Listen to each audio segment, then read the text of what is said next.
چې کوم د تراویح فضیلت او د هغه شرعي حیثیت، او بل دا د تراویح وخت څه دی، تراویح په کوم وخت کې کیږي. دریم دا د تراویح رکعتونه څو دي، د هغې څه احکامات به ذکر کړو.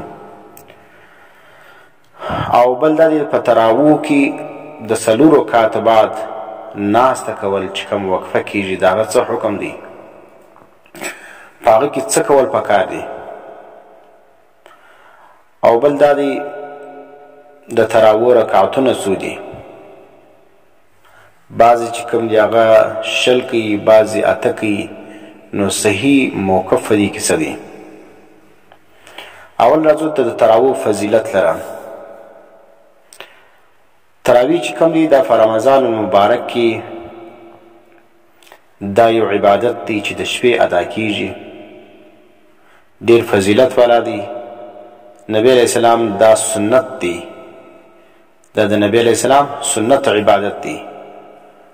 او په دې وجه باندې فقهای کرامو ټولو په خپلو کتابو کې دا شی چې کوم دی دا پر هر عاقل بالغ نر ښځه باندې دا تراویح چې کوم دی هغه سنت مؤکده ګرځولي دي. معنا دا ده چې د هر عاقل بالغ او ښځه نر باندې تراویح کول چې کوم دی دا چې دی سنت مؤکد دی. دا او بل دا دی د تراویح اهتمام، دا لکه څنګه چې نارینه کوي دا رقم ښځې به هم کوي. زموږ په معاشره کې نارینه خو د تراویح اهتمام کوي، لیکن ښځې چې کوم دی هغه د ډېر اهتمام نه کوي. په مختلفو بهانو باندې د تراویح څخه ځان کاږي. کله د ناجوړي بهانه وکړي، کله چې کوم دی هغه د کار بهانه وکړي، کله چې کوم دی هغه د لوښو د پرېنځو بهانه کوي، کله د کشنې د بغار ده کوي، کله څه وایي کله څه وایي. په دا بهانو باندې تراویح چې کوم دی هغه پرېږدي. لیکن دا بهانې چې کوم دی دا د پرېښودو لپاره کافي نه دي. پکار دی چې ښځې هم د تراویح اهتمام وکړي، ځکه تراویح چې کوم دا سنت مؤکد دی، بلا عذر پرېښول دا ګناه ده. د تراویح وخت موږ ذکر کوو. تراویح څه وخت کیږي؟ دا د 1 رمضان المبارک څخه ونیسئ بیا د روژې تر آخري شپې پورې چې سهار اختر وي، بس په دا شپه باندې چې کوم دغه تراویح چې کوم دی هغه ختم دي. چې اختر سوی نه تر هغه ساعته پورې به ته څه کوې؟ تراویح به د شپې کوې. معنی دا شوه چې د رمضان مبارک په هره شپه کې تراویح کول دا سنت مؤکد دي. دا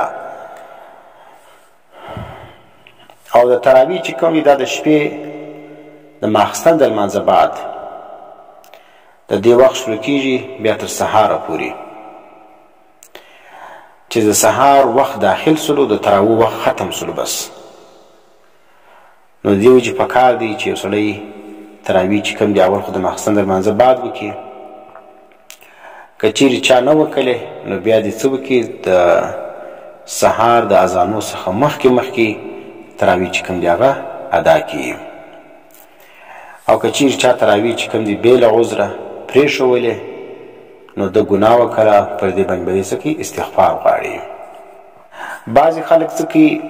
په روژه کې هغه په ډیوټي باندې اخته یا د عذر پر بنیاد باندې د ماخستن د لمانځه بعد تراویح چې کوم دی هغه نه وکړي. نو دوی له پکار دی چې د سهار د سپېدو څخه مخکې چې څه وخت موقع ورته میلاو سوله تراویح دې څه وکړي؟ ادا دې کړي. بله مسله دا ده بعضې خلک په جماعت کې شرکت وکړي، لیکن مابینځ کې اودس ورمات سي یا یو بله مسله ورپېښه سي نو د تراویح څخه ولاړ سي. نو چې راسي دلته په دغه دوران کې د 2 رکعاته کله 4 رکعاته تراویح چې کوم دی هغه تللي. نو موږ دا لیدلي چې بعضې خلک څه کوي؟ په دغه وخت کې بیا کوشش کوي ژر ادا کوي چې د ویتر مخکې وایي زه د تراویح برته په امام پسې ورسوم.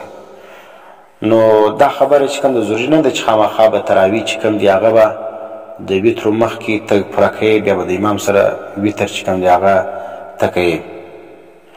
بلکې چې څونه قدر تراویح ستاسو تېر سوي دي د هغه قضا وروسته بیا وکړه، د وترو بعد خو د سهار مخکې بیا راوګرځئ، یعنې چې سهار سوی نه وي، 4 رکعاته څه تېر سوي، 2 رکعاته څه تېر سوي، 6 تېر سوي، بس دغلته چې کوم تراویح اوس شروع جاري په دغه کې شرکت وکړه.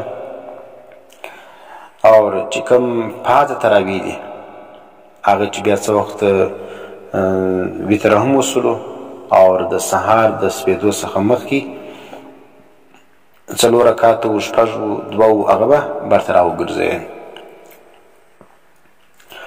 ښه، یو بله مسله دا زده کړي، که چیرې د تراویح د ادا کېدو بعد دا معلومه سوله چې د ماخستن لمونځ چې کوم دی هغه فاسد سوی دی، منه د امام کپړې مردار نیولې یا یو بله وجه وله او داسې نه ولو، بیا معلومه سوله چې دا لمونځ چې کوم دی هغه فاسد سوی دی زما ده، بیا مقتدیانو ته وویلې چې یاره دغه لمونځ خو ماخستن د دا سم نه دی سوی، برته یې راوګرځوي.